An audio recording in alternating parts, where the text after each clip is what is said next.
Добър вечер! Казвам се Борислав Ненов, а предаването, което гледате на живо от студиото на телевизия Диана, се нарича На фокус. Тази вечер мой събеседник е Румен Гърдев, бивш заместник областен управител на област Ямбол и бивш заместник кмет на община Ямбол. Той е роден през 1960 година в Ямбол. Средното си образование завършва в математическа гимназия Николай Лобачевски, сега Атанас Радев, а през 1982 година завършва военното висше училище в град Шумен. През 1991 година е избран за общински съветник в Ямбол като независим кандидат. До 1995 година е офицер. През 2001 година става заместник областен управител. От 2004 година е заместник кмет на община Ямбол по евроинтеграцията и инвестициите. През 2009 година е назначен за административен ръководител на японската фирма Язаки Ямбол. От 2010 година се завръща в малкия бизнес. През 2011 година Румен Гърдев беше независим кандидат за общински съветник. Семеен е с 2 деца. Добър вечер, господин Гърдев. Радвам се, че приехте поканата ми. Добър вечер. Да спазим една от традициите в предаването на Фокус, да поговорим малко за родовата памет. Какво знаете за вашия род и кои са най-ярките личности в него? Баща ми, Бог да го прости, е от стар ямболски род, живял някога в Каргона. Когато е бил съвсем малък, са се преместили в къщата, която дядо ми тогава е изградил. Къща, в която той е отгледан, живял, в къща, в която и той почина. В тази къща сме родени аз и брат ми, там израснахме. Майка ми е родена в село Правдено, в една къщичка с 2 стаи, с отгледани 10 деца, 5 момчета и 5 момичета. Известни личности, може би трябва да спомена единствения брат на баща ми, Георги Гърдев, който е основател и пръв директор на параходство танкерен флот в Бургас. Но може би друго искам да кажа. Знаете ли, в днешно време е много удобно да имаш двама дядовци. Единият да бъде репресиран. Да, единият трябва да бъде задължително в парламент. Още нищо не съм казал, някой не е съгласен явно. Ами, може би е това. Ще чуем сега. Няма проблем. Добър вечер. Не, връзката не стана. Добре, да продължа. Казах, че е много удобно да имаш двама гадовци, които един е поне трябва да е бил в висшата партийна номенклатура преди 1990 година, а другия трябва да бъде репресиран. И за да можеш да ги вадиш и да ги показваш пред съответната аудитория, когато е удобно, в моя род моите родители, родителите на моите родители също са обикновени хора.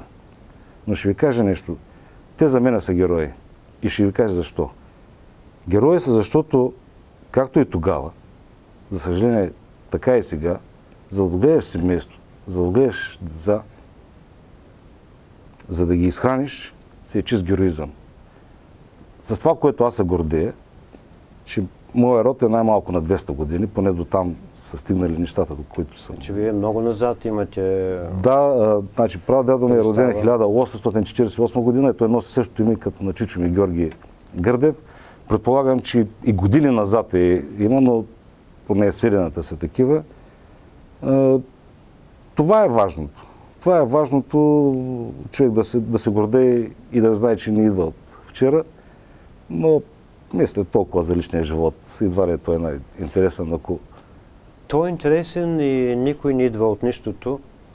За хубаво или за лошо носим нещо от нашите прадядовци, прабаби и по-близките до нас като поколение. Но виждате в последните дни и седмици България е нажежена.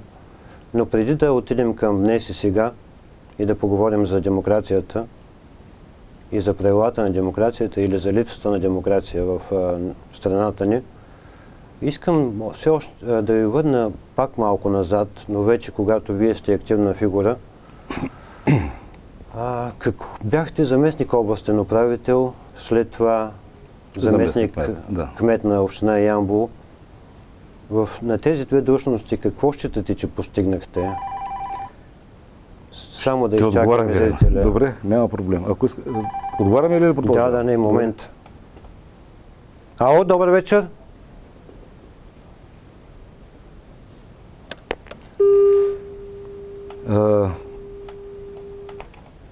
Ще помоля зрителите, господин Гърдев, да изчакат 10 минути, за да може да навлезем в разговора и тогава, ако имат своите въпроси, удобни или неудобни към господин Гърдев, или просто искат да го поздравят.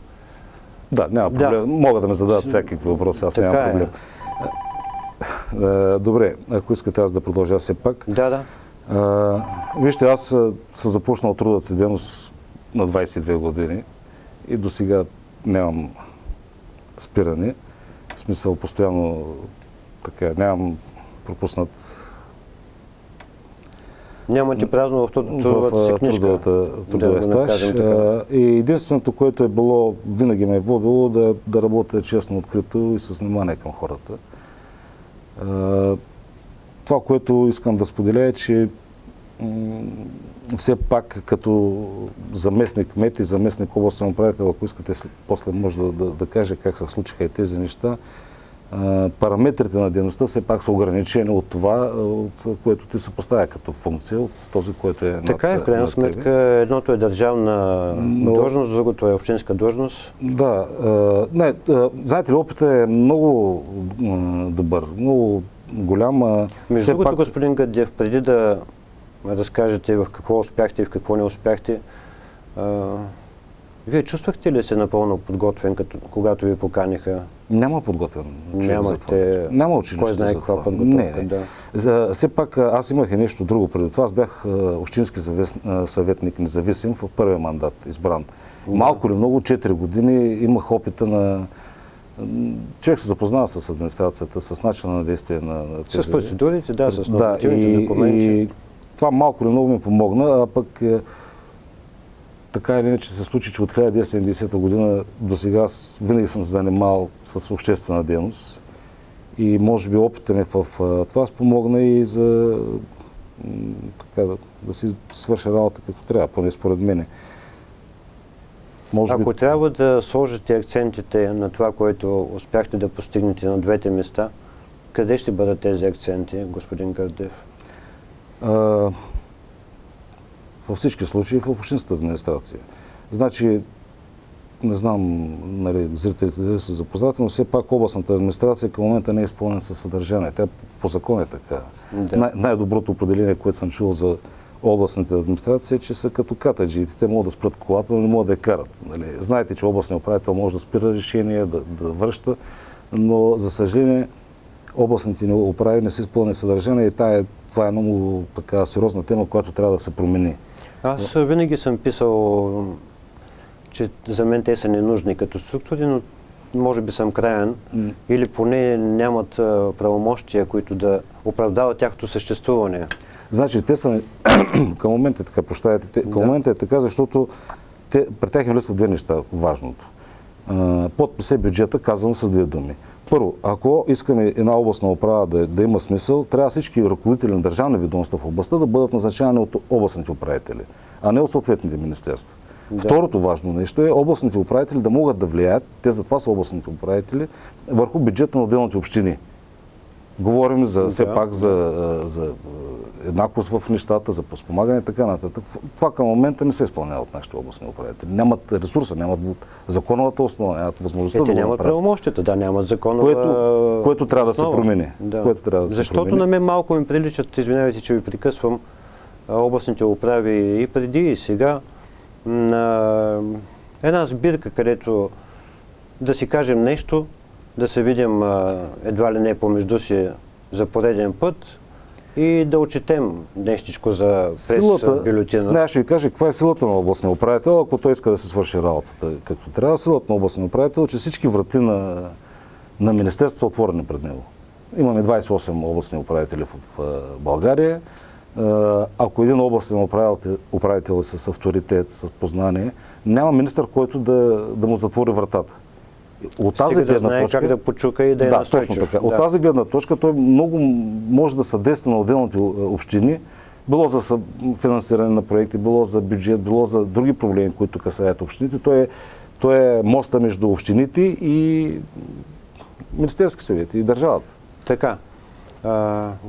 Мисля, че като почнахте за община Ямбол и за вашата длъжност там като заместник-кмет в мандата на Кирил Тодоров, заместник-кмет по евроинтеграцията и инвестициите, първата дума е Язаки. Аз съм чувал какви ли не спекулации през годините, как е дошла, кой е довел тази японска фирма, но искам да чуя от вас, първо лице единствено число, вие какво знаете по, да я наречем тази промишлена история, която осигури страшно много работа в града ни. Добре, аз ще ви кажа, ще ви отговоря веднага на въпроса, но моят отговор ще бъде в смисъл, нека да прозвучи така като опит. Тези, които не слушат, не гледат и тези, които управляват в момента, нека да го използват. Някъде към началото на декември 2005 година, според мен, пристигна едно писмо в община Ямбол, съвсем кратко, от Българската агенция по инвестиции, което пишеше: японска фирма се интересува от парцел със съответните параметри за разкриване на 3000 работни места. Трябва да ви кажа, че така, в момента, когато получихме писмото, едва ли някой... сте подскочили. Да, помислихме първо, че има някаква техническа грешка за 3000 работни места. Едната нова ви се стори, че... Сторени са нереално в момента, но истината е следната, че още тогава ние бяхме разбрали, че единственият контакт, единствената възможност да се разкриват работни места в Ямбол, в Ямболска област, е агенцията по инвестиции. Ако някой чужденец иска да инвестира, той пише инвестиции, пише България и му излиза Българската агенция по инвестиции. И нашата цел беше да направим добри контакти и трябва да ви кажа, че аз по това време имах много добри познанства и приятели, които и посред нощ могат да се звъним, да се чуеме. И целта ни беше да се представяме по-скоро добре пред агенцията по инвестиции, отколкото да видим дали ще стане самата инвестиция. Когато те пристигнаха при нас, ще ви кажа две неща, които спомогнаха. Имате предвид, когато пристигнаха хората от Язаки? Да, първият, който дойде, той направи разговор, и това е Уве Абрахам, който последствие стана директор на завода. Те дойдоха с представители на Българската агенция по инвестиции. Ние бяхме се подготвили абсолютно сериозно. Имахме профил на община Ямбол, съответните реклами. Имахме парцел. Това беше най-важното, че бяхме качили един парцел в тази презентация, която със съответните комуникации, със съответната инфраструктура, и започнахме много сериозни разговори с тях. Може би с течение на времето така в последствие разбрах защо са нахаресали. Те веднага не казаха. Веднага кажете защо са ни харесали. Ще ви кажа. Заради ефтината работна ръка ли? Най-вече. Значи, нека да сме наясно. Целта на един бизнес е да печели. Така, абсолютно условие. Той идва за да печели и едно от условията беше, че цената на работната ръка е сгодна на Язаки в момента. Това също беше изгодно и за нас. Да, защото аз ще ви кажа, имаше възможност 16%... няколко хиляди души, които са с ниско образование или без образование, да намерят своята реализация. Най-хубавото на тази инвестиция е, че не се искаха високо квалифицирани хора за нея. Аз мисля също. Точно това е. 2-3 хиляди души, Язаки е стигал даже до 4200 човека, които... Да, вие ми казахте, аз поразпитах за промишлеността хората, които се знаят много добре от преди 10 ноември 1989 година, и ми казаха, че дори ягода в сезона, лятото и есента, не е стигала до 4000 души.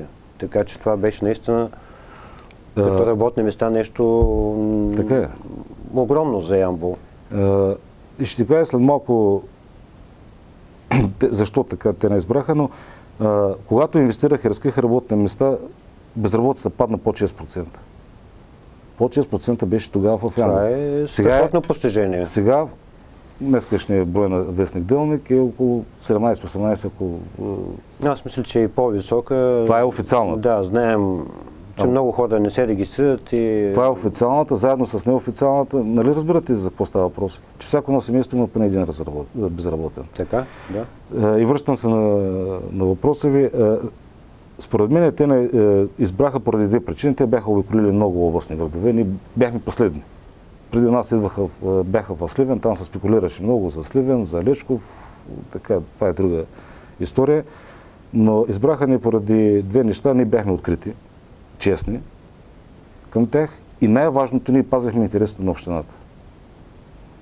В един от разговорите, така в последствие разбрах, Уве Абрахам се обръща към мен и пита: добре, ние разкриваме 3000 работни места, общината какво ще направи за нас? И тогава ставаше въпрос дали можем да направим едно от резервните захранване, елзахранване. Трябваше да има две, едното те си го правят, другото ние го правим. Дръпнаха страна представители на енергото, които присъстваха, питах ги колко струват, те казаха около 300 000 лева. Разбрах, че това не е проблем за общината да инвестира 300 000 лева, за да разкриваме на 3000 работни места. Разбира се. Но когато влязах в залата, им казах... След като толкова много ще спечели града? Да, когато влязах в залата, им казах: не, ние сме бедна община, това е много трудно за нас, няма да стане. И в последствие вече, може би седмици след това, той ми каза: навсякъде, където ходехме, обикаляхме, на нас не казаха няма проблем. Когато ми поставили този въпрос. Нищо, да. Те си имат... Значи това са хора, които обикалят цял свят. Те имат психологията, имат проучването, имат знанията. Те не разчитат само на това, което ние като община ще им кажем. И той ми каза следното: ако ви бяхте казали няма проблем, ние си имаме право на 10-та минута свършваме разговора и си тръгваме. Да. И така, това е едно от нещата. Иска се тънка психология.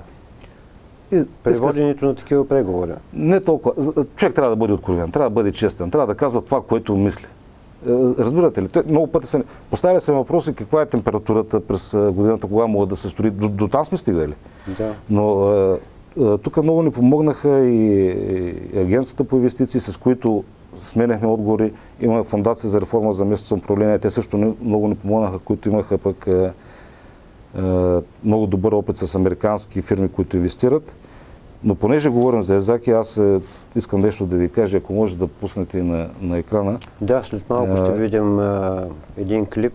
Не клипа, а по-скоро искам да ви кажа нещо, защото го дължим и на Румен Андреев. Бог да го прости. Бог да го прости. Едно много лъчезарно, много добро момче, което аз видях, бяхме заедно основно бяхме заедно двамата, когато преговаряхме. И той наистина, как да кажа, така наистина трудно е да говорим в минало време, но наистина даде всичко от себе си. Няма да повярвате, аз казвам го пред вашите зрители, той на собствени разноски с неговата си кола, остави семейство на страна, така се опитваше, показваше им областта, ходиха до Бургас и всичкото беше в интерес, без никакви други цели, беше само в интерес тази фирма да се спре на града и да инвестира тези 3000 работни места. Той беше и млад човек, енергичен, очевидно, аз не го познавах, за съжаление. Но в крайна сметка, наистина успяхте това да го направите. Да. Може би подозирам, че ще има и зрителски въпроси, които са в негативна посока за Езаки. Аз също ви споделих, че четах негативни неща. Ще поговорим и за това. Но след малко ще трябва да влезем, господин Гърдев, в рекламна пауза, след което вече нашите зрители ще могат да ви задават своите въпроси. Дали ще бъдат удобни или неудобни, нямам никаква идея. Няма проблем, само още веднъж. Само на този етап още нещо за Езаки, което може би ви прекъснах. Това е по-важно, което искам да ви кажа. Оставете Езаки как е дошло, как е разкрива работни места. Запомнете името Румен Андреев, забравете моето име. Това момче наистина заслужава уважение и почет за това, което свърши.